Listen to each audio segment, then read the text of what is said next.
Chloé wasn't just a model. She became the center of a shocking scandal that rocked the art world. The painter, Jules Lefebvre, poured obsession, passion, and controversy into every brushstroke. And the story behind this painting, it's darker than you think. Now, let's uncover the true story of Chloé. The year was 1875. Jules Lefebvre, a celebrated French academic painter, had already won prizes at the Paris Salon. He was known for his polished brushstrokes, his angelic faces, his mythological heroines. But then he painted Chloé. And she was different. She wasn't Venus, she wasn't a goddess, she wasn't wrapped in allegory. She was a woman, a real woman, naked, reclining, alive. And that was dangerous. You see, 19th century Paris loved mythology, but it hated reality. Nudity was acceptable if it was Olympian. But Lefebvre's Chloé stripped away that excuse. She was simply herself. No fig leaves, no symbolic veils, just her.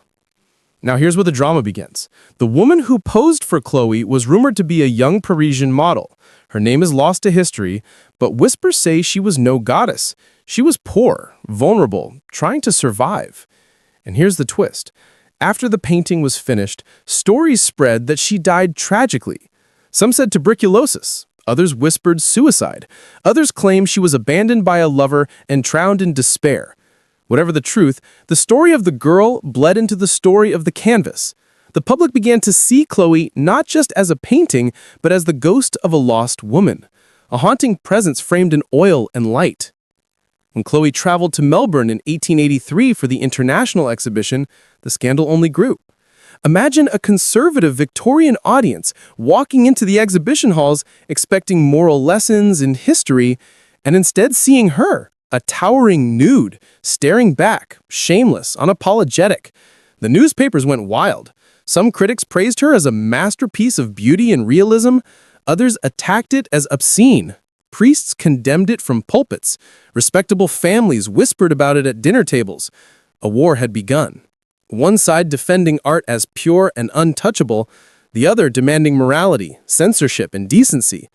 But Chloé refused to disappear. Then fate twisted again.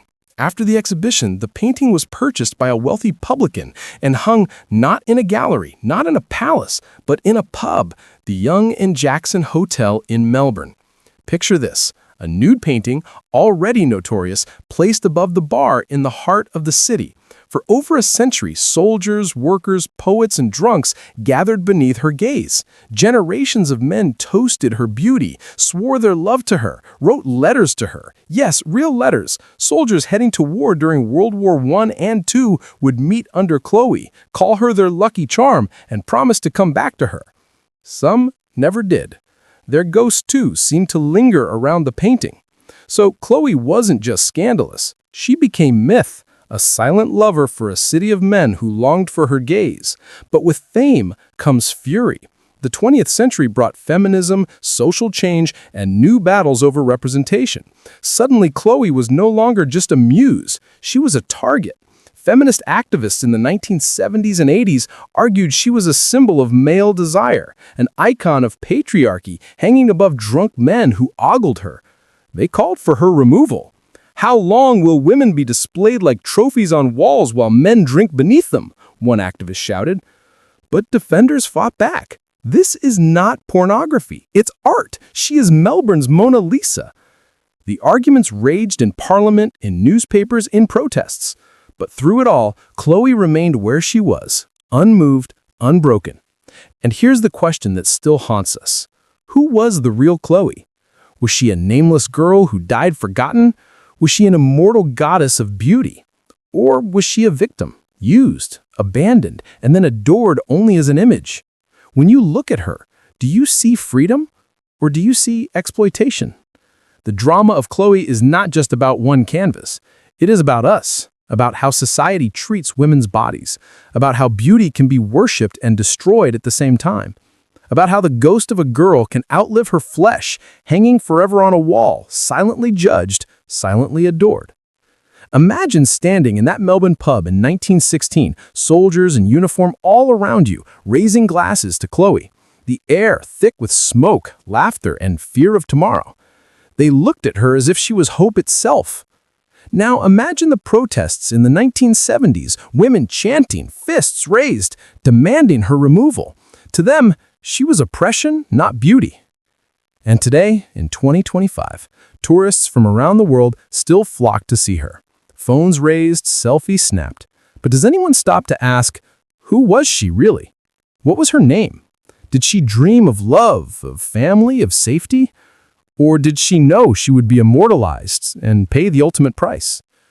The sound of footsteps echoes in the gallery, the clinking of glasses in the bar, the whispers of soldiers writing letters they will never send, the chants of protesters calling her a symbol of oppression, and through it all, the silence of Chloé herself. She never speaks, she never moves, she only stares, forever young, forever naked, forever caught between beauty and scandal. Maybe that's why she still matters, because she forces us to confront the contradictions we don't want to face. We worship beauty, but we punish women who embody it. We call art sacred, but we use it as decoration in bars. We celebrate immortality, but we erase the real people behind it. Chloé is not just paint, she is a mirror. And the question is, what do you see when you look into it? So the next time you hear her name, remember this. Behind the brushstrokes was a girl who may have lived in poverty, who may have died in despair, but who still haunts us through the ages. Her story is unfinished, her presence eternal. And maybe that's the drama of art itself, that the canvas never dies, even if the person does. What about you? When you look at Chloé, do you see beauty? Do you see tragedy? Or do you see yourself reflected in her eternal gaze? If this story gripped you, if you felt the scandal, the ghost, the drama, then don't just walk away. Hit like, share this video, and subscribe for more untold stories of art that burn the world with their beauty and their curse. Because this is only the beginning.